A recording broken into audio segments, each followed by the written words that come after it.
You look great. You look really good in a washroom. Well, it's not a washroom exactly. It's a laundry room. It's a laundry room, but you never know. It looks like there could be a bathroom in there. I see a box of tissues, so one never knows if they combined everything. Well, close the door. And on that note, I want to welcome everybody to the World According to Ben Stein Saturday night special. We are all on location tonight. Of course, let's welcome from the simplelifenow.com, Gary Collins. Gary U.S. bonds. Oh, I like that. That's an old school, Ben. Gary's the man men want to be with and women want to talk to. And of course, this show wouldn't be complete without actor, provocateur, lover, saint, sinner, everything above, but of course, Doctor and America's humble servant, Benjamin Jeremy Stein. We salute you. And I will be opening my office right on Monday at 11 a.m. You'll have to make appointments with my secretary, Miss Magdalene, and she will let you in.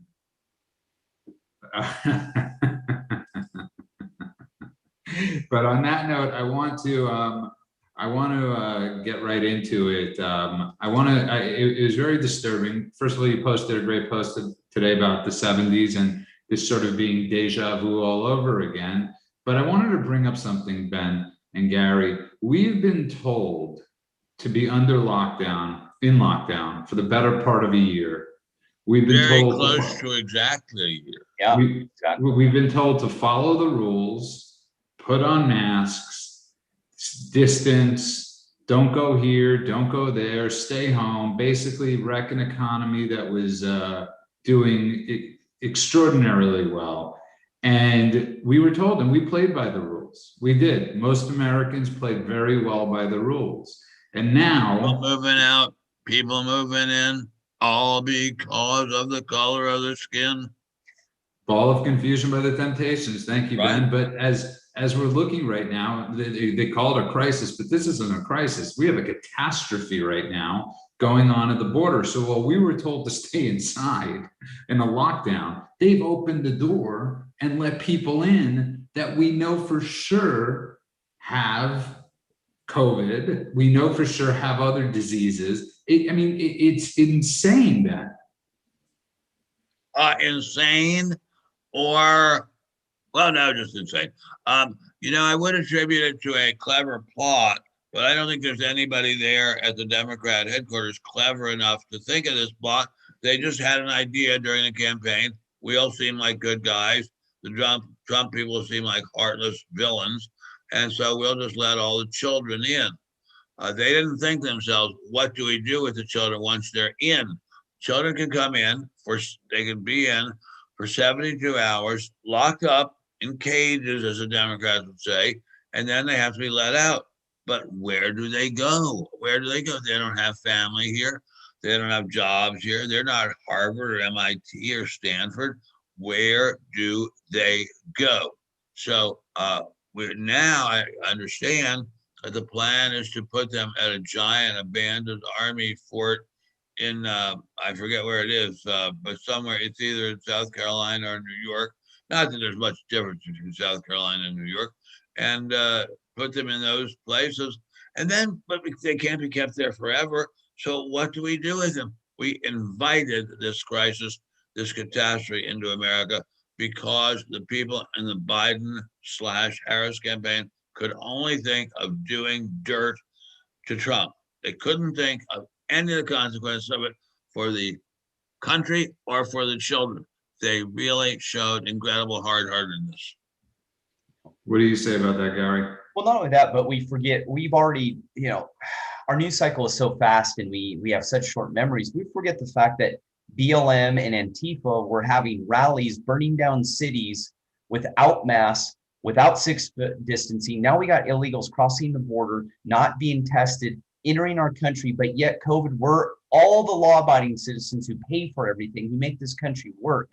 We're supposed to shut up, sit down, put on your mask, put on 3 masks. And by July, Mr. Biden might let me hang out with my family, maybe, and not with all. a mask and distanced. Yeah, and some of my family, not all of them, just some. But all the illegals can cross the border, have a big party, burn down the city. Antifa can burn down the city, not a problem. Does anyone know that Portland is on fire right now? Does anyone know that? No, I did not know that. I mean, Yeah. are you speaking literally, or are you, No, he means No. literally. Explain to him, Gary. what do Right you now, mean, Gary? ever since that Biden came into office, Portland has been an absolute disaster. Nothing has changed. If anything, it's gotten worse. Our great journalists and media are not reporting on it at all. What that seems that I have to say, this reminds me of when the Allies were bombing Hamburg and Emden and various other important German cities. The Fuhrer decided, we're just not going to cover this. And even Goebbels, for God's sake, not a nice guy, said, we have to report it. It's a big, big story. And the Fuhrer said, no, we're just not going to report it. And that's what's happening now in, I guess, maybe, is it in just Portland, or is it in Seattle too? I think maybe it's in Seattle too. Well, Seattle's had issues too, but Portland has never stopped. Portland has been, it literally has had some small drawdowns. Now they're actually trying to refund the police because it's gotten so out of control. But nobody wants to come back. No one wants to talk about that. You know, let's think about this. We have completely utter destruction. No one's following the law. Let's get rid of the police department, and let's expect that to go well. Now they're crying, going, oh, now you need to come back. If I was the police department in Portland, I'd go screw yourself. Burn this place down. We don't care. Burn, baby, burn. Burn, baby, burn. But no, Ben, they're peacefully protesting. So those fires in the background, ignore that. They're just trying to keep warm. They're just trying to stay warm. What we're seeing is a revolution. You say you want a revolution? Won't you know it? We all want to change the world. You say what you said tells me that's evolution. Well, I forget what comes after that. But what we're seeing is a big chunk of the northwestern part of this country, one of the most beautiful places on God's earth, being turned to ashes by Democrats and anarchists. And the president of the United States does not have the balls to take on any of the responsibility of calming things down. This is shameful. But I want to get back to that. Shameful. But I want to get back to this. The speech, though, Ben. Did you finally get a chance to watch his speech?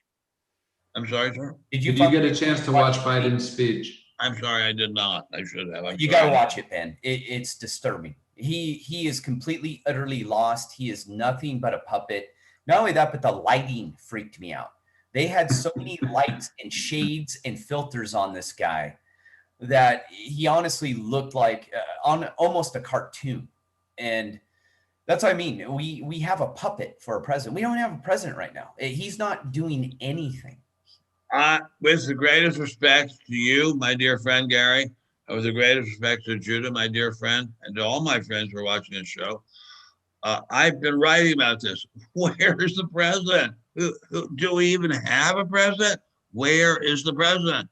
And yet, amazingly, Americans, apparently, if you are to believe the voting counting, which some of us do and some don't, we do have a president. But where is he? What's he doing? Where are you, Mr. Biden? Where are you? The better question I have for both of you, getting back to this border thing, as we're allowing this mass migration to happen, we're all pissed. The people that listen to the show are pissed. Trump supporters are pissed. Republicans, some of them hopefully are pissed. But are people in America, do people in America hate this? Do a lot of people just hate this country so much and American exceptionalism that they're willing to have been locked down for a year and allow this crap to cross our border? What goes into that?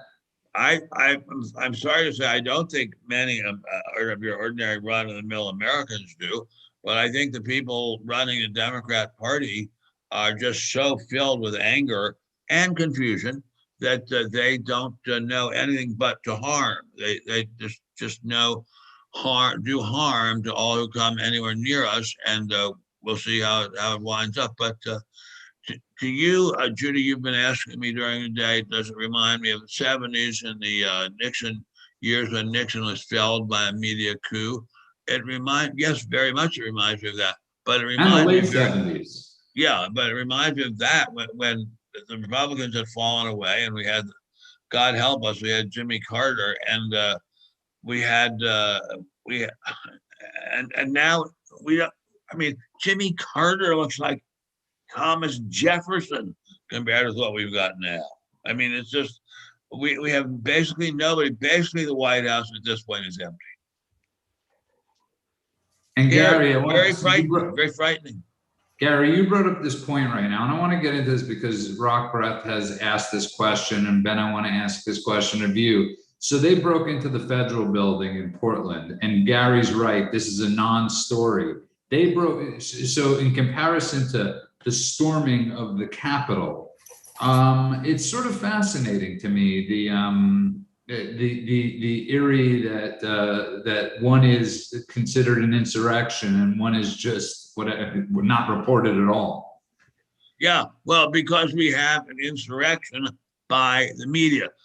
After the '68 Democrat convention, when there had been so much rioting, so much burning, and so much beating by the police, there was a commission. Now, I may have this name wrong. I beg your pardon if I do. I think it was called the Kerner Commission, but I may have that name wrong. And the commission studied it, and they said, in Chicago, the police rioted. It wasn't the demonstrators. It wasn't Abby and Jerry. It was the police that rioted. I don't know if that's true or not, but I know one thing's going on now. The media has been rioting for a year. The media and the government, the deep state, have been rioting for a year, and they're still rioting, trying to bring down this country. I am speaking to you now from an undisclosed location, which actually is a country club that my wife and I belong to down here in the desert. And we're hiding out here, so to speak. At least I'm hiding out here. She's hiding out in her own undisclosed location. And but I fear for people who do not have a place to go hide out. I mean, luckily we have another undisclosed location in North Idaho. We can go hide out there too. But I'm scared of people. I mean, what's to stop this rioting from going on everywhere? The police have been emasculated. What's to stop the rioting from going on everywhere? Gary? Right now, there's nothing because no one's doing well, especially in liberal cities. I don't think you're going to get away with this in Plano, Texas, or South Dakota. I just don't think that's going to fly. But in a lot of these liberal cities, if anything, they're encouraging it. And I'm all for protesting and standing up for what you believe in.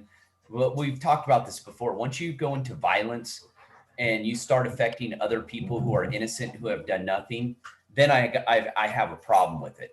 And what we're seeing too at the border, and we've been asked, me and Remzo talked about this after the fact, because a lot of people think that I'm not for a border wall. I'm torn because human beings love to inflict pain on each other. There's a lot of evil in the world, and to have an open border in a sense is kind of stupid. I wish it was otherwise, but here's the problem with the border. It's been politicized, and hundreds, if not thousands, of contractors and politicians have gotten rich off the border and have gotten reelected without any substance off the fence. That's what I have a problem with the fence. We should have already had this wall up decades ago, but it takes, 15 years to build 100 feet of wall, and it cost $18 million just to build the stupid thing. 18 million, my God. Yeah, billion. I'm sorry. 18 billion. Yeah. And we've gotten into crazy land. And I think I'm at a point, and people ask me what I think about masks. I don't wear one anymore. I'm done. I'm over it. You want to yell at me, kick you out of your store? Knock yourself out. There are certain stores that I know I have to go in with a mask. I go in as fast as I can. They go, do you need any help? I go, absolutely not. I get my stuff. I get in and get out of there. That's it. Otherwise, I don't wear one, even in the places that say require masks. I've found that most people go, hey, you're required to wear a mask. I go, yes. And I keep walking. By the way, something just came up on my screen. I'm not sure if it came up on everybody else's screen, but it's from Rockbreath. And he said, I don't see anything about the Chicago police rioting. Interestingly enough, I do remember the exact Life magazine cover when it had a picture of the demonstration and it said, Kerner Commission report, quote, I'm colon, in quotes, the police rioted. So I happen to remember that No, exactly. you're speaking about in the 1960s. I'm talking about 1968 or 69. 1968. That rock. He didn't mean actually. I don't think literally today. But if you just tuned in, if you just tuned in, you are listening. Sorry, Rockbreath. I beg your pardon. If you just tuned in, you are listening to The World According to Ben Stein. We are all on location tonight. I want to thank everybody in the YouTube chat. Undisclosed location. I am definitely in an undisclosed location. And Gary's in a laundry room. I'm in an undisclosed washroom. In a washroom. And I want to thank everybody that's listening and commenting, but I want to remind everybody to download the podcast if you can. Apple Podcasts or wherever you're downloading podcasts as possible. Also follow us on Parler at Ben Stein. Parler's back in action, so please do that. And of course, benstein.substack.com, americanspectator.org. You can follow him, and you can follow Gary's amazing podcast and all his life amazing affirming advice at thesimplelifenow.com. I'm proud. I'm proud of myself. It's an incredible website, and go there. But I want to welcome everybody back to The World According to Ben Stein, and I want to get into something else, because in a sense, I was a baby with Carter, and the reason we were talking about Carter and thinking about that was because inflation was on the rise. You had gas prices surging. And you had he was capitulating to the Ayatollahs. I mean, that's 3 for 3 and a lot of people like to compare Biden, saying he's Obama 2.0, but the similarities between him and him and Carter are just through the roof, sir. Carter was a person of astounding fecklessness and dishonesty. I used to write a column for a magazine called, I'll be honest, Penthouse. I didn't write anything about sex in it because I don't know anything about sex, but I wrote a column about politics, and they wanted me to write a piece comparing Jimmy Carter with Mr. Nixon. And I did quite a lot of research on Jimmy Carter, and what I found out was that almost every word he said about himself was a lie. He was not a peanut farmer.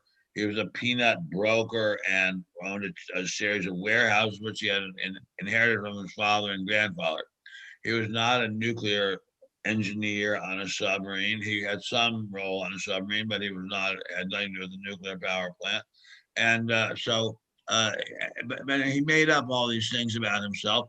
And the same is true about the Democrats now. I mean, we have a woman who is vice president, and God bless her, it's a long time.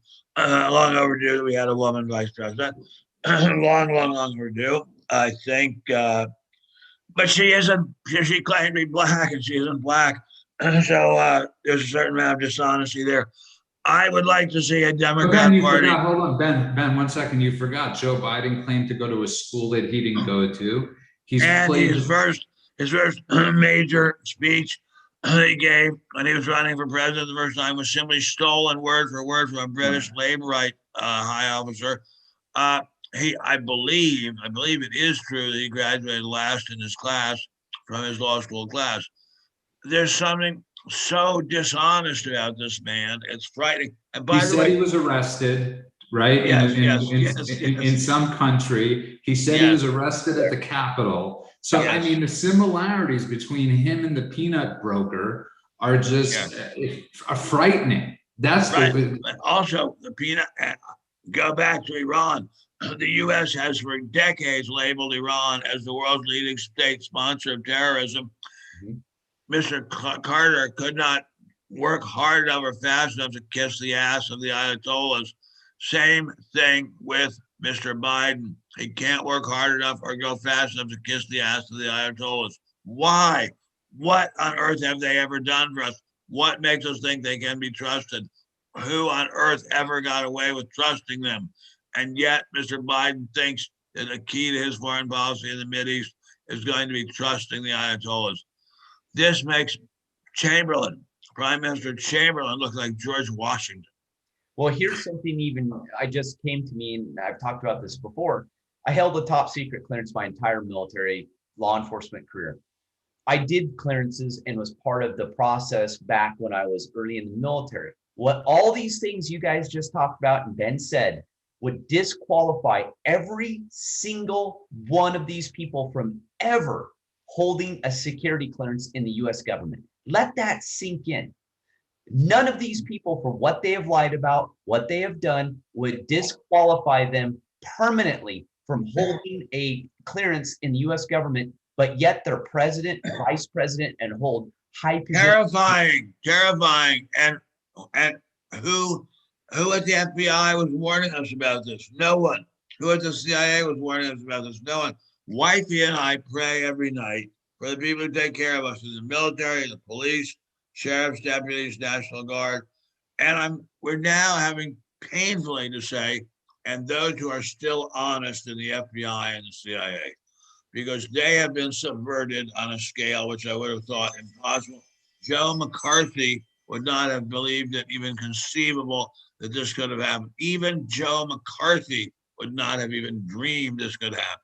I'm going to turn off my phone now, Judah. I know you want me to leave it on, but I'm going to turn it off. Gary? Strange times, my friends. We're just in strange times. For a rational human being, you sometimes think you're going crazy. You literally do. And this reminds me at the end of my government career.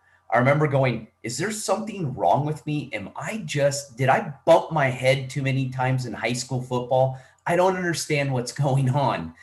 And I think we've come to a point, like we've talked about and Ben's talked about, is kind of this civil disobedience of, if you're not going to follow the Constitution and you're going to screw me and take my money, I'm not going to follow your rules. And I think that's almost where we're getting to. And the problem with that is, can we come back from that? If no one's following the rules, does it just dissolve our whole society? And where does that go? I hope we don't, but it's ridiculous. When that speech of Biden's I've listened to a lot of presidential speeches in my life. I don't remember any being as disturbing as that one was. Would you do me a great favor and just give me a couple of examples of why it was so disturbing? The biggest one was for me, what kind of tipped me over to what are these guys talking about? And then I went, oh, now I get it. They said, if everyone gets immunized, we can get back to normal. That was the gist. All Trump's fault. Trump didn't do anything. We're fixing all of his mistakes. Thank God we created all these immunizations out of nowhere in 60 days, which is complete BS. We know that. This has been going on for a year in the works. They're claiming all success. The thing when they said, well, maybe in July, if you guys do what we say, you might be able to have a 4th of July gathering and maybe hang out with some of your family, maybe. And I went, oh, here we go. Here we go. And then moving the goalposts. What's the press secretary's name? I can never remember her name. Jen Psaki. I just call her Shitsky. She's a complete, utter village idiot if there ever was one. And they ask her, they go, hey, so what do you think of this? What is the rule? We heard him say this. She goes, well, maybe. And her answer I went, we're on a road to communism. That's where we're going. And I don't say that lightly. They're out of their minds. They want to control us.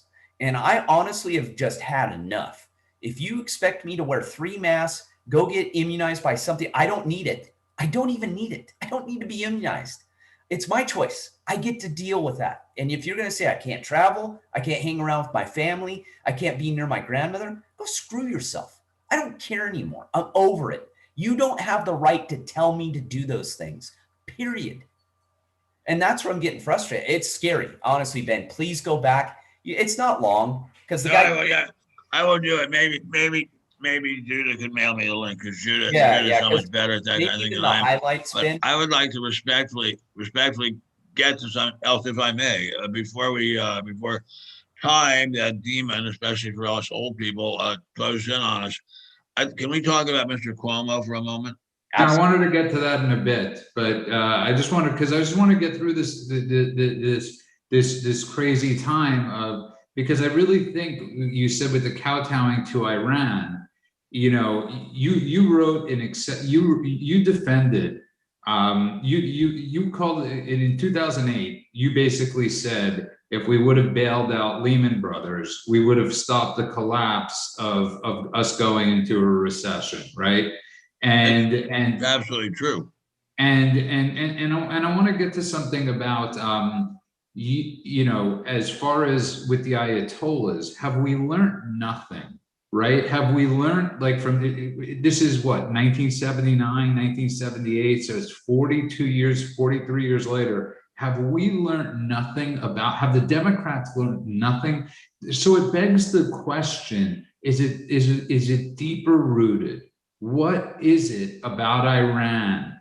Because we know Iran is the biggest supplier of statewide terrorism. And both Biden and the Democrats, there's one common denominator in that region that gets screwed by these two schmucks, and that's Israel.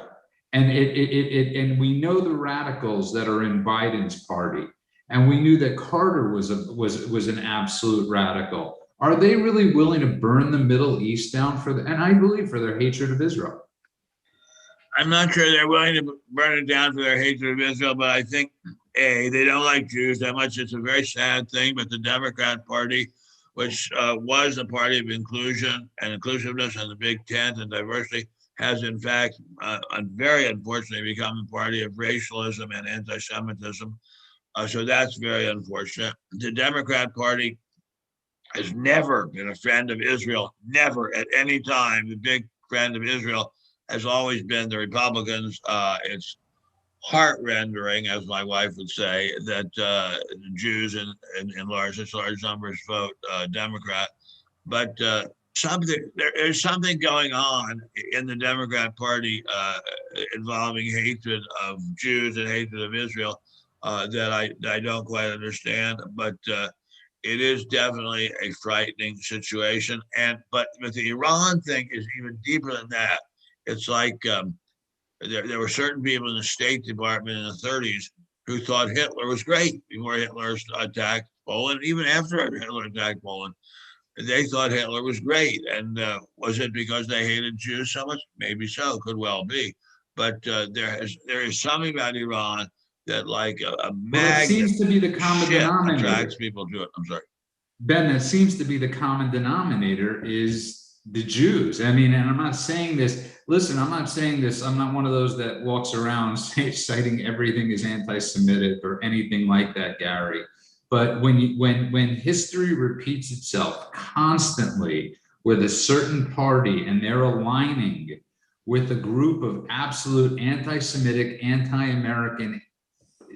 What else can I extrapolate from that, Gary? Well, I honestly think this is a big part of it. The serfs have a short memory. And the reason they have a short memory is because they're never part of the game in a sense of power. They're just pawns in the big game. And I think it goes bigger than what we're looking at. There is a disdain for the Jewish community in Israel, but I think they have a true hatred of America, period. They don't like the founders. They don't like the fact that this country is based upon freedom and free will. It pisses them off. They hate capitalism, but they love capitalism when it makes them rich. These are true, utter sociopaths, period. They want to destroy this country. Sorry, go ahead. I'm sorry, Gary. I beg your pardon. You're fine. That's what I believe. And I hate to say that because I don't believe, you guys know me. I'm in the middle. I don't like either party too much.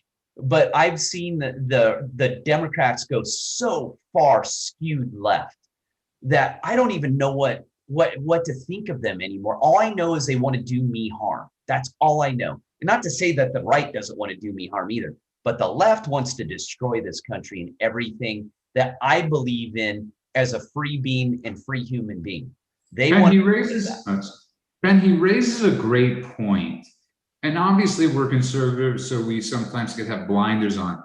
But the destruction the left wants to impose on us you know, with rules, they want to, you know, decimate us. And I mean, where does that hatred, Ben? Have you ever witnessed this hatred in your life? Oh yeah. I've seen it. I've never seen this hatred against America. But I've seen this hatred. I mean, before World War II, I didn't see it. But in the starting in the 50s and 60s, when the extreme left, I'm going to say, call it as a communist, took over a large part of the American media establishment and took over a large part of the left-wing political establishment, then we had just pure hatred of America because they were being directed by the Communist Party of the Soviet Union. Now, people are really looking at me and say, "Oh my God, of course he's crazy," but I'm not. And sad to say, we look back on America. When was America most united? When we totally united? World War II. Why were we totally united? Because we were fighting on the same side as the Reds against the Nazis. Great, because the Nazis were unspeakably horrible. Great. But there was no question that the Russians that were telling the American communists, go all out, be pro-American, as pro-American as you can be, and get those warplanes, those tanks, those trucks, those artillery pieces produced. Then, when that ended, as soon as that ended, and we were no longer on the same side as the Russians, the media went its usual way and became anti-American, and they were no longer getting orders from Moscow telling them to be pro-American. Now people say, "Oh, Ben Stein, well, he's a well-known crazy person," and maybe I am, but I think once we were split up from the Russians and World War II was over, and the Reds started to be able to pull the strings in the media again, then we started to see ever-growing anger towards the U.S. in the media and in the academy. And what I've seen in the academy, as I say, in the universities, in terms of hatred of America, is breathtaking. It's incredible. And just from the time I graduated from college in '66, from that time till now, it's been over a revolution of communism taking over at major universities and major campuses of major universities.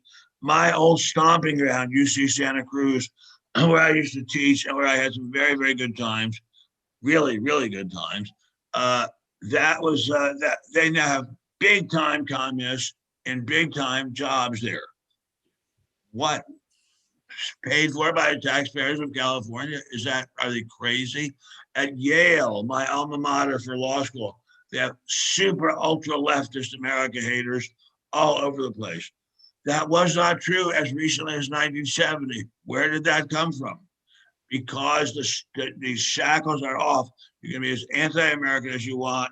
You're going to get total support from the rest of the anti-American media and academic establishment. And if you just tuned in, you are listening to The World According to Ben Stein. And God, we are blessed as a nation to have you, Ben. We truly are. And the way you're able to just view things is just incredible. But I want to thank everybody that's listening in the YouTube chat and commenting. I want to remind everybody to go to our newsletter, benstein.substack.com. Also, don't forget to download our podcast. Even if you watch the show, it is very, very helpful. And we love the humble support you've given us on Apple, on all the podcasts, and 5-star reviews. We're joined tonight, of course, by America's handyman, Gary Collins. You can find him at thesimplelifenow.com, and of course, America's humble servant, Benjamin Jeremy Stein. And I know you want to get into this, but I want to wait a few minutes before we do, because I just want to end this Carter thing, because I do want to offer people hope, like you shared today. You know, as bad as a friend of mine brought up something very interesting to me on the phone today. It was the Democrats that brought in the they brought in the filibuster rule, right? They were the ones. That was a long time ago. No, I understand, but be careful. We often think that because something is set in, everybody thinks because you change a rule, that rule is going to help you. Eventually, tides change and things change, and be careful and I'm referring now to HR1, which I pray doesn't get passed. But, you know, eventually the tides will change. And, you know, and I just wanted, and so I just wanted to go to you. So you had the 70s, you had the Ayatollahs, Ben. We're going through inflation now, the beginning of it at least. Gas prices are high, but from that came Reagan. So there is a modicum of hope that we could have right now, Ben. Well, modicum is the word because there was Reagan. It's absolutely true. You pointed this out to me when we talked earlier today, Judah. We didn't know at that time how great Reagan would be, and I was on a panel with Reagan during the '80 campaign, and I remember him coming up to me and saying, "Gee, gosh, Ben, you gave a very good speech. Would you like to work on my campaign?" And our family had always been friends with the Bushes, so I said, "Well, I think I'm already committed to working for Mr. Bush," but you know, but as I said, we had Reagan. We don't have anyone like Reagan now. We have Tom Cotton. He's great. We have Trump. We have Trump still. We have Trump still. Absolutely. We have Tom. We have, I know you don't like him as much as I do. We have Lindsey Graham. I think he's great. I know you don't, but I love him. I know you don't like him, but I love him. We both kiboshed up, but that's fine. You're entitled. I love him. Anyway, we've got Mr. DeSantis. I think he's pretty darn good. But will any of them be strong enough to beat the media establishment? We need somebody who has got really balls of steel to take on the media establishment and fight them and win for America. And we do have that. I still am a firm believer that Trump is going to make the most, Trump is going to make the comeback of comebacks. And that's in my humble opinion. But Gary, I know you seem extremely hopeless tonight, and I've never actually heard you speak in these certain terms with anger, I never even imagined you, like I said the other night, watching Biden speak, which I was, and I know it was by accident, but that really set off a storm in your head. Oh, it pissed me off, because I don't like to live in a world of bliss. I like to focus on the things I can change and ignore the rest. But that speech was so infuriating to me as a veteran and as an American. It was insulting. It was absolutely insulting. And to think that they can tell me how I'm going to live my life by their rules, and they're going to allow me to live the life they want, long as I do what they say, man, you're poking the lion in the eye with that, And for me, I agree. The hypocrisy, and not only that, but the irony. They complain and they force upon the things on us that, like freedom of speech and all the things that make this country great, that allow them to spew their rhetoric and their BS, are all the things they're trying to get rid of. Without those things, these crazy nut jobs wouldn't even be able to spew their views. That's the irony of it. And it drives me nuts that these people don't understand the only reason they're able to say what they're able to say is because this is the freest country on the planet. And yet that's a great point. Want to destroy all those things. That's pure insanity to me. Well, I think we went back. It's a very sad thing, but I think we go back to saying there are people in this country who love America, and there are people who don't love America and who even hate America. I have a very close relative, love her a lot. Can't tell you how much I love her like crazy.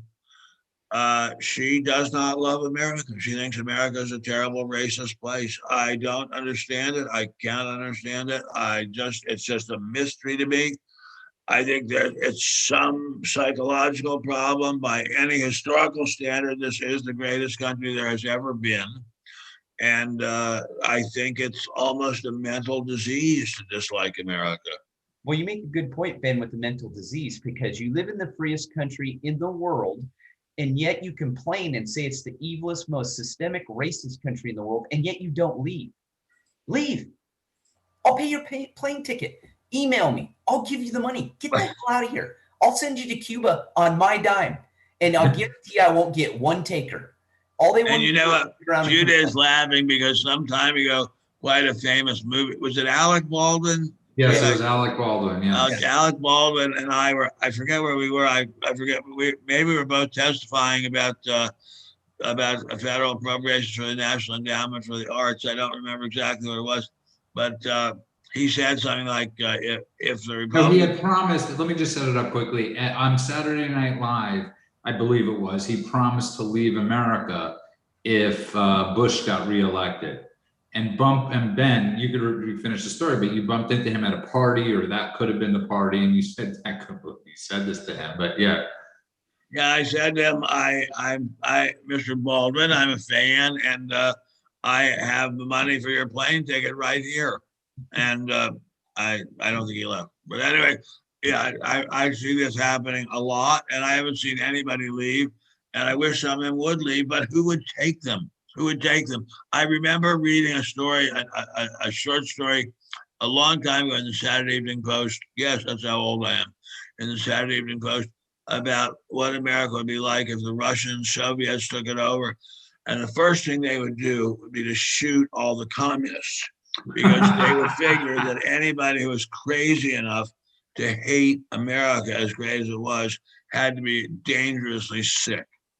That's insane. And you know, you bring up a point, Gary, and both of you do. We're letting people are literally dying to get here, right? I mean, like people are literally, I mean, they're dying to get here. They're coming here sick. And this is my issue, by the way, because remember the Gang of Eight, right, was half Republican and half Democrat, Ben, who were in favor of amnesty, and Rubio and another Democrat and that idiot that should be in jail from Jersey are arguing right now about Haitians, right? And that because Haiti is such a terrible place. And you know what? They're right. But the point is, we're and I'm not the first to say this, we're taking in young men.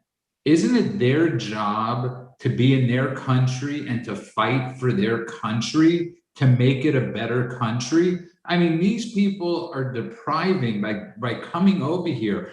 And yet I get it's horrific, but fight for your damn country like America. It's too horrible there. Believe me, you do not want to go up against the Tonton Macoute. You do not want to go up against it, because it's a terrible country, but the government has all the guns, has a monopoly on violence. This is what we were talking about with one of our panelists who is a libertarian. We do have to respect the fact that the government has a monopoly on violence, and that's true even in the most evil countries like Haiti.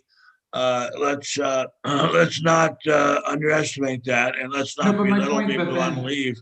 But Ben, the point is we have a Republican and a Democrat saying, let's keep him here. As we're struggling as is, we don't know what diseases are coming in. There is no right. And this is like who gave these idiots the notion and the right to allow this mass migration of illegal immigration? I get it. People need to come in. They need safety. We're a country that could help, and we donate more money than any country combined. But at a certain point, it's like we got to protect ourselves, especially after a year of being told that we have to protect ourselves. Well, now you're simple fact. We just need to get the fact out. You can't save the world. You can't. Humans are evil. You can't save them all. So you're going to save them in order to destroy your own country. That's what they're doing. That is a fact. It's pissing me off. Again, I'm getting upset because I've just had it. You're completely correct. And Ben, I'd like to remind you, when Israel had no guns, they still fought. When Israel didn't have an air force, and you're the one that introduced me to the documentary, they had one plane scare off the Egyptian Air Force. The one lone plane that they had scared off the Egyptian Air Force, and they stood their ground. They got black marketed guns in there. They were gun run too, and they managed to fight back. But they had basically nothing, because we know Truman wouldn't let guns be sold to Israel or anything. They were standing alone with you know what in their hand, praying to God and fighting back, learning how to fight. And you know, There was no America saying to them, oh, everybody come here. They wanted to be in their homeland. And I think that speaks to another level. Do these people not have national? I get it. It's hard in Haiti. It's hard in Uganda. It's hard in Mexico. But there is a certain amount of national pride you should have if you're from a certain. Sir, with the greatest respect to the people of Haiti, they don't feel the intensity about their country that Jews feel about Israel. I don't think anybody feels the intensity about his or her country these days that the Jews do about the Israeli Jews do about Israel. I'm reminded of Mr. Nixon. What? Thank you for the differentiation. Because I'm reminded. Yes, I'm reminded of Mr. Nixon in a private conversation I had with him, speaking about that exact topic. I'm going to be writing. I am actually in the process of writing a book about this. I'm not going to sell it to anyone. Don't want to be like Larry Klayman and try to sell anything to anyone. But and he pointed out, with the amount of dedication that the Israelis have, they could do anything. And Peter Flanagan, one of Nixon's high officials, very close friend of our family, a wonderful, wonderful human being, said the real determining factor is in who wins wars is who's got the guts. And I think, do we as conservatives who love our country so much we would die for it, do we have the guts to stand up? Do we have the guts?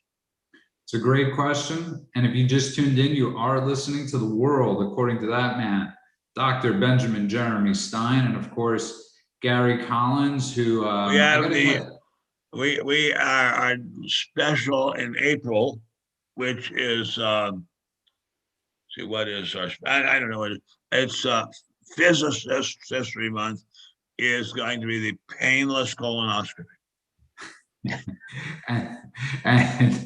and I implore everybody to go to Gary's website, thesimplelifenow.com. I also enjoy seeing Gary get a little upset because it's a normal human emotion, but I also know he's going to deal with it in a healthy way. But I want to thank everybody in the YouTube chat that's listening and participating. I want to thank everybody that downloads our podcast. Remember to go to benstein.substack.com and on Parler at Ben Stein. And I wish we could get to Cuomo. We're taking too long. We are right now. We have plenty of time now. I promise you. In the world.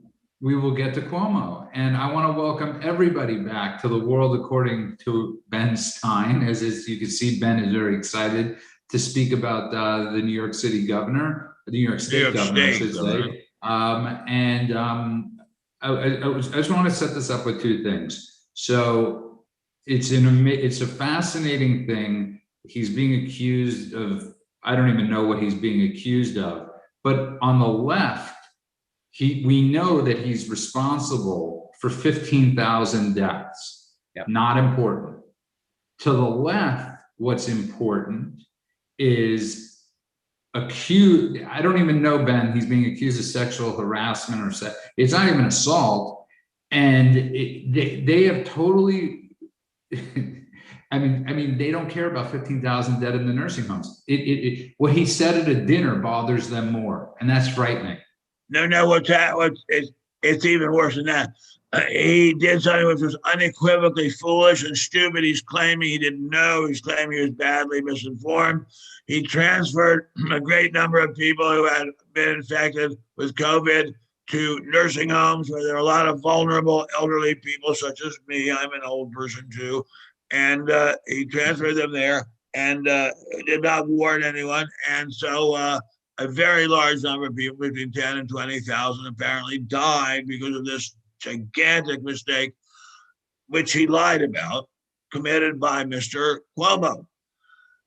Similar, at the same time, he's being accused by 6 women so far, maybe it's more by now, of sexual harassment and sexual mistreatment for such things as kissing the woman's hand as she got up to leave the room, for such things as touching the small of her back when she was getting up out of her chair to leave after lunch, for such things as saying to a woman who had confided in him that she was very lonely and sad after a divorce, he's saying to her, would you like me to take you to lunch? These are, to me, trivia compared what he did with the old people at the nursing homes. It verges upon manslaughter, maybe murder.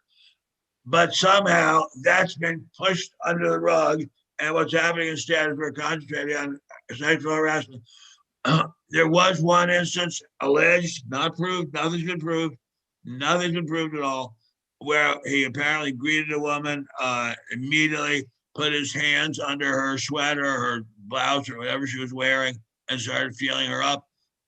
Obviously, if he did that, that's very much inexcusable. But compared with definitely sending thousands of elderly people to their deaths, these seem like very unfortunate bad things, but nothing compared to sending people to their deaths. Nothing. What's going on here where we have such a poor sense of proportion? You just summed up the left, though. You seriously summed up the left. I know, America. And what's amazing is the women's lobby, the women's movement, so-called, and I say so-called because I guarantee you I know plenty of women who do not subscribe to this mania. The women's movement is so powerful that they can bowl over like 9 pins, like 10 pins, anyone who gets in their way, even a Cuomo. Gary? Well, I want to go back real quick. We need to, before we transitioned over, we need to teach countries and freedom fighters that it's better to fight for freedom than to live under tyranny, instead of invading our country and ruining our country. That's my point as a former veteran, with Cuomo, any first-year criminal prosecutor could put this guy away for the rest of his life. This is not a complicated case. Absolutely. I'm going to go out on the limb here. New York State, if you want to hire me as a contractor, I will put together enough evidence in 4 weeks to make sure that Cuomo never sees light of day. That's how easy this case is. I worked hundreds and hundreds of cases. I did thousands of interviews. I could put this guy away in a heartbeat. That's how easy this case is. It's disgraceful. These people need to be rotting in jail or prison for the rest of their life, period. That's the only way this ends. And what it is the left is putting out the red herring. Hey, look at the sexual harassment. Oh, look, he touched someone inappropriately. Instead of looking over here, oh, he killed 15,000 people. Oh, no big deal. Oh, wait, he needs to resign. He goes, I'm not resigning. I just lose my mind. This guy. A human life, especially the life of an old person, means nothing compared to the right of women not to have somebody kiss their hand. What kind of craziness is going on here? But you see, here's the question I have for both of you. You're completely right. This is absolutely, and this always goes to what I say, you can't talk rational to the irrational. So anybody that, okay, let's put what he's accused of with the women and murder, touching the small of a back, murder, as you said, inviting somebody to lunch, murder, for the other stupid stuff that he's being accused of. That there's even how do you engage, Ben, in a conversation with people that have this moral compass? This it's insane. Well, they have this group within the Democrat Party has no moral compass. Look at AOC. Here she is. She's insisting that Mr. Cuomo quit. Okay, fine. Not because of the deaths, but because of the insult to women. Look, I have news for you. Of those people who died from COVID in the nursing homes, very likely more than half were women. They don't count. They're not young. They're not shapely. They're not going to be in magazines. They don't count. What's going on here? What kind of... Ben, I need to correct you. It is Dr. AOC to you. Okay. I want to make sure that's clear. I'm a doctor too. She graduated with a bartending degree. So yeah. She has a doctorate in mixology.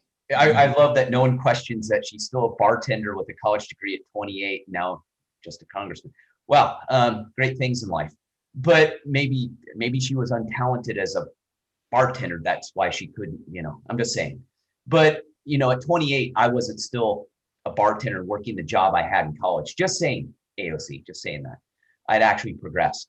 But, you know, with that, I agree. And the thing, not only would he get convicted, he would get convicted with special enhancements if this was an everyday citizen. This crime is so egregious, so cut and dry, that he wouldn't face just 100 years. He would literally be serving multiple sentences of, I mean, he would literally, they would go into the thousands of years if you convicted him for everything. That's how egregious it is. And that's what I mean, as a guy who used to work in law enforcement and used to work cases, this case is probably the easiest, if not one of the easiest cases I would ever work. Somebody brought up in chat, I gotta give it, Eric brought up in chat a great point, because we see who Biden wanted to appoint, that guy, right? Ezekiel Emanuel, right? Who believes after 75, your life is worthless. And he brings up a great point that to Democrats, the people in the nursing homes, they're just collateral damage from being old. It was their time, you know, who cares about them? It's women's time right now. That's who we care about. And that's their mantra. And I mean, great point, Eric. I mean, it's an exceptional point that it just goes with their belief system that old people, but I want to get to something else. Wait. I want to throw this out there real quick. This is how much I distrust these people. I wouldn't put it past them that they paid these women to come out with these accusations to throw the scent off. I'm being honest. This is how despicable these people are. They'll go, hey, Nancy, or whatever. I don't know who these ladies' names are. I don't want to disparage their accusations at all. But I would say, oh, he rubbed me on the back. Okay, because these are hard to prove. So it throws everything off the scent. So, hey, I'm going to give you $250,000. Just throw this accusation out here. I'll go out there. I'll deny all of it. I wouldn't put it past these people that they actually paid off some of these women to say some of these accusations. I would not put it past them. I hope not. Because I want to make this very clear. What these accusations are by these women are serious. And I don't want to downgrade them or say they're lying. I don't want to do that. I just don't trust these people anymore. So it puts that in my mind. That's how much I don't believe them. You mean like they did to Kavanaugh? What's that? You mean like they did to Kavanaugh, right? I mean, just the most, just throw it out there. See if it'll stick. Get them off. Ben, I gotta ask you, Ben, have you ever seen, I mean, where our priorities are so damn out of whack, where our belief systems are so, I mean, it's really frightening. I would say only before the Emancipation Proclamation, when the African-American human being was not treated as a human being, but was treated as a thing, as a piece of chattel property. At that point, America's values were wildly askew. But since Black people have been recognized as full-scale human beings, which of course they are, I have not seen America's priorities so out of whack as they are right now. And Mr. Cuomo, to tell you the truth, he's not a nice guy. You can see it just looking at him. And what he did with the old folks at the nursing homes, us old folks, is disgraceful. Very closely akin to murder, but what's happening to him about the so-called sexual harassment cases, that is just plain nuts.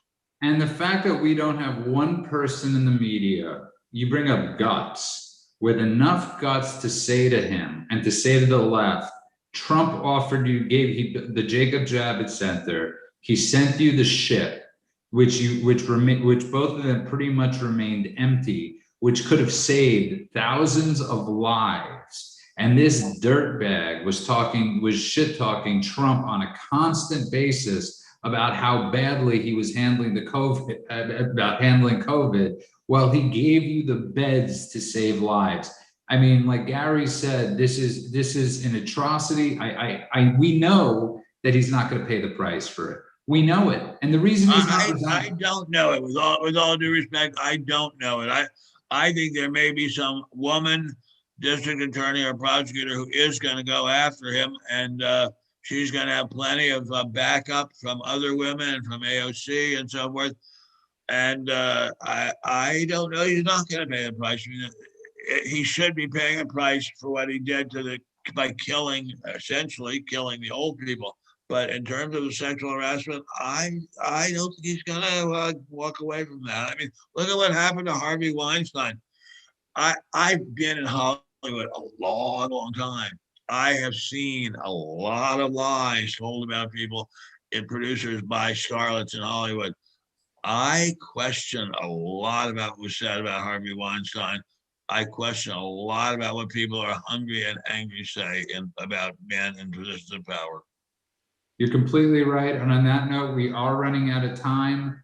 You know, Ben, you and I were constantly talking about with Harvey Weinstein. We have due process in our country, and we don't have due process in our country anymore. We've lost due process, and that's another frightening thing to think about. I want to thank everybody that's been listening and contributing in the chat room. I want to thank Eric for bringing up an amazing point. You're 1 for 100, Eric. Good job.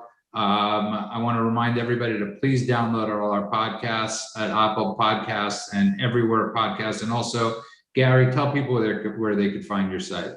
thesimplelifenow.com. And also just rebranded, renamed the podcast. Now it's The Simple Life with Gary Collins. So go there to listen to my podcast. And I was just informed it's daylight savings time tonight. Yes, daylight savings time. So we have to move. I believe we move our clocks forward an hour. I think I may be wrong. I never get it right. I gotta be honest with you. It's like, thank God for everything being electronic now, because it automatically sets for you. But I literally had one. I used to have a clock that I would just wait till that time of year when it changed over because I could never figure it out. But of course, I want to remind everybody you can find Ben Stein on Parler at Ben Stein. And of course, spectator.org, read his great pieces. He has a great piece about Governor Andrew Cuomo right now up there.